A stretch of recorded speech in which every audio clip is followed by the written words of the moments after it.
ये दास बहुत पहले से कहता रहा है, जैसे क्योंकि पहले तो ज्ञान नहीं था और शुरुआत से सन 1994 से दास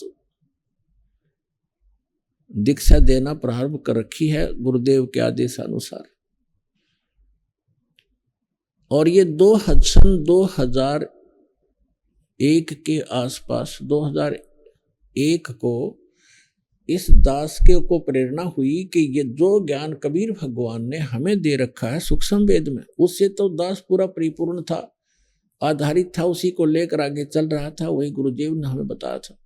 तो दास की एक तमन्ना थी, हार्दिक प्रार्थना थी भगवान से कि ये थी आप वाला ज्ञान भगवान अगर हमारे हिंदू धर्म के या सभी धर्मों के सदग्रंथों में भी मिल जावे तो आपके बच्चों तक आपका संदेशा पहुंचाने में दास को सुविधा हो जाएगी। अन्यथा ये मानेंगे नहीं, क्योंकि जब तक इनको सुख हो रहा है, जो अनुयायी बने थे 1994 से लेकर 2001 तक, वो वही बने थे जिनको सुख हो रहे थे, ऐसे ऐसे सुख हो रहे थे सोच भी नहीं सकते थे।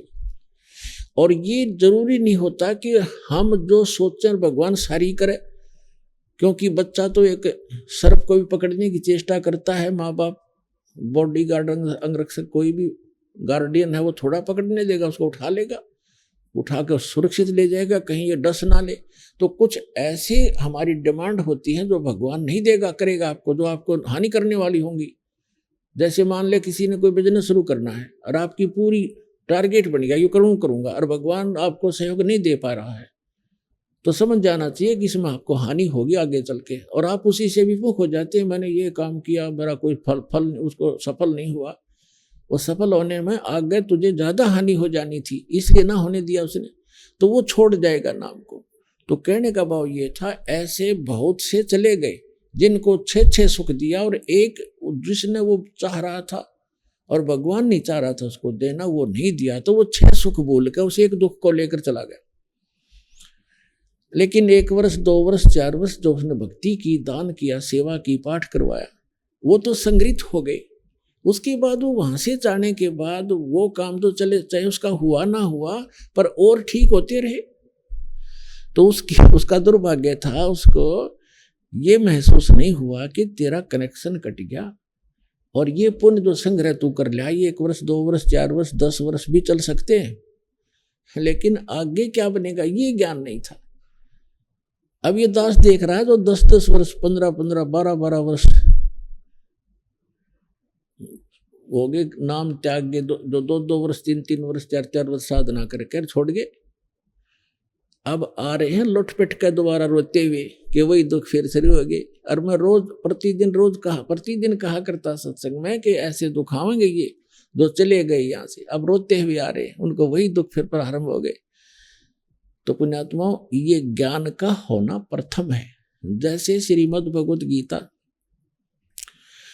अध्याय नंबर 4 के श्लोक नंबर 33 में कहा कि अर्जुन, द्रव्य में यज्ञ से ये ज्ञान यज्ञ श्रेष्ठ है। द्रव्य में यज्ञ है, जैसे कहीं कंबल बांट दिए जो धन से धर्म होता है, कहीं पर भंडारा कर दिया कि तो हॉस्पिटल या धर्मशाला बनवा दी।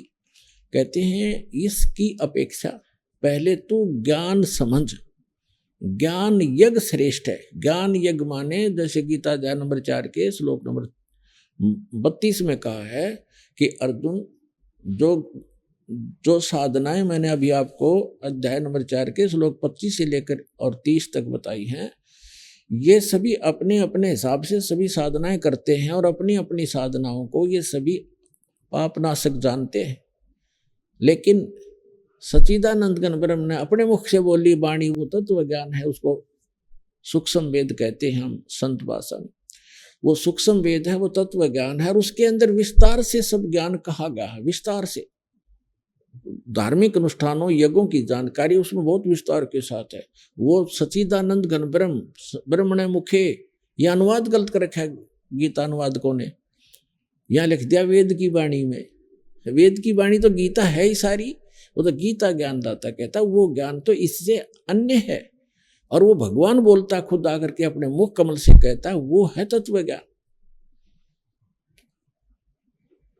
तो उसमें क्या कहा है कि सच्चिदानंद घन ब्रह्म की वाणी में उसके मुख कमल से उतरित वाणी में यानी कबीर वाणी में विस्तार से कहा गया, उसको तो तत्वदर्शी संतों को उसे समझ, वो तत्व ज्ञान है। तो यहाँ तो चौथे अध्याय के 33वें श्लोक में कहा है कि द्रव्य में यज्ञ से ज्ञान यज्ञ श्रेष्ठ है। पहले तो ज्ञान समझ, फिर दान करना धर्म। वैसे कितना काम का मतलब कितना मंदिर का लठगडवा दिया, मंदिर बनवा दिया, बताओ उसका क्या लाभ है उस मंदिर का? कहीं धर्मशाला बनवा दी, अच्छी बात है। कहीं आपने भंडारे कर दिए, कंबल बांट दिए, मेडिकल बनवा दिए, कोई प्याऊ बनवा दी, अच्छी बात है, लेकिन मोक्ष तो नहीं हुआ आपका। आप पहले नाम लीजिए, दीक्षा लीजिए, तत्व ज्ञान समझिए, फिर दीक्षा लीजिए संत से, फिर जैसे डॉक्टर बतावे वो उपचार चलेगा। डॉक्टर मर्यादा आपको जो परहेज बतावे वो भी आपने करने पड़ेंगे, और पथ्य अपथ्य का आपने ध्यान रखना पड़ेगा, तभी आपका उपचार होगा।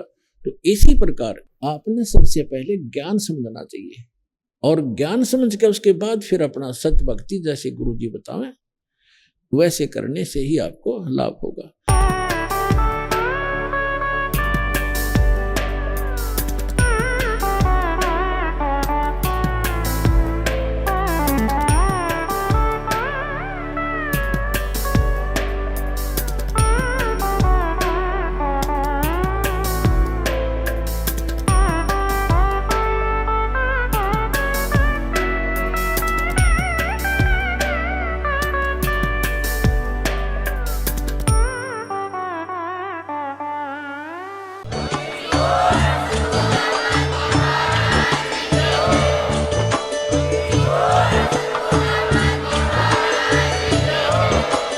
आप सुन रहे थे जगत गुरु तत्वदर्शी संत रामपाल जी महाराज जी के मंगल प्रवचन। अधिक जानकारी के लिए विजिट कीजिए हमारी वेबसाइट www.jagatgururampalji.org। संत रामपाल जी महाराज जी के शुभ आशीर्वाद से पूरे विश्व भर में 500 से भी ज्यादा नाम दीक्षा केंद्र हैं, जिन पर संत रामपाल जी महाराज जी द्वारा ऑनलाइन निशुल्क नाम दीक्षा दी जा रही है। अपने नजदीकी नाम दीक्षा केंद्र का पता करने के लिए संपर्क करें 8222880541।